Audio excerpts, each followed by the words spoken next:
Where is Brianna Maitland? It has been 20 years, over 20 years, since she disappeared without a trace.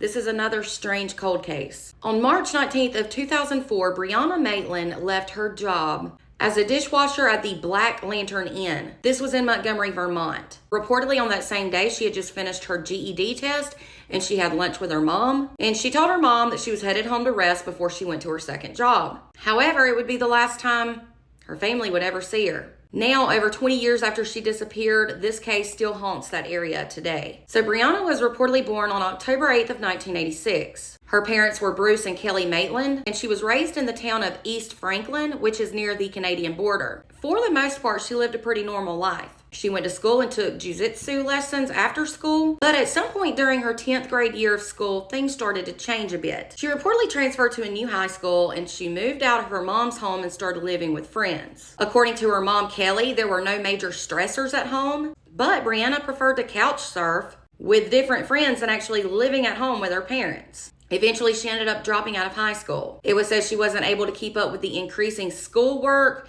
and then her unstable living condition. So she ended up moving in with her friend Jillian Stout, and she enrolled in a GED program. She then got 2 jobs. One was a dishwasher at the Black Lantern Inn, and one was a waitress at KJ's Diner in nearby St. Albans, Vermont.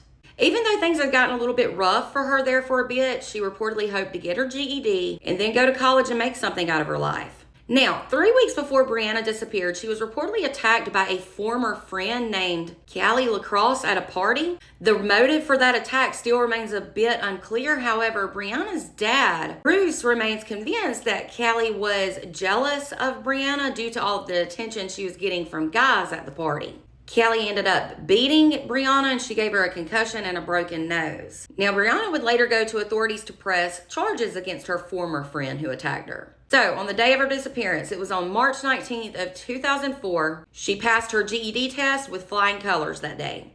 She called her mom to tell her the news, and her mom then took her to lunch to celebrate. It was said after lunch, she and her mom went shopping and to run a few errands. Her mom, Kelly, would later tell investigators that her daughter, Brianna, was in good spirits, and that they even discussed her possibly going to college. But while the 2 of them were out shopping, Brianna evidently noticed something that left her feeling uneasy. So she cut the trip short and told her mom she needed to go home to get ready for work. She reportedly showed up that night to the Black Lantern Inn on time, and she did finish her shift just fine. Then at around midnight, friends asked Brianna if she wanted to meet up with them to have a late dinner, but she declined. She said she had to be at her second job early the next morning. She then got into her car alone and drove away into the night, never to be seen again. So the next day on March 20th, police were called to a farmhouse that was about a mile away from the inn where she worked at. There at the farmhouse, they found her car backed into the side of the barn. As you can see here in this picture, there was a piece of plywood that was found on top of the trunk of the car, and 2 of her paycheck stubs were found in the front seat of the car. Of course, they had her name on it. That's how police were able to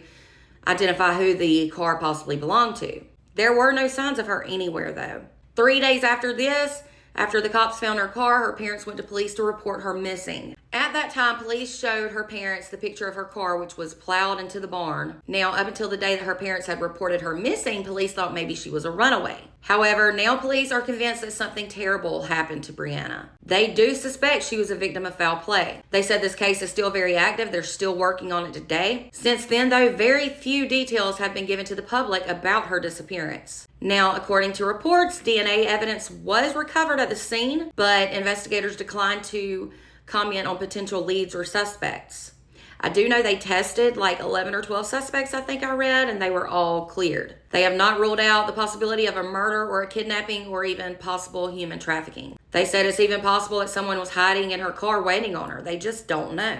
However, her dad, Bruce, said he does not think that this was a random act of being at the wrong place at the wrong time. He said he believes that there was something going on in Brianna's life that they didn't know about, and that he believes she made a connection with someone that may have resulted in what happened to her. Now back to that former friend who beat her, Callie LaCrosse. She was cleared of any wrongdoing in connection to Brianna's disappearance. And the charges that Brianna filed against her due to that attack were reportedly dropped against her about 3 weeks after Brianna disappeared.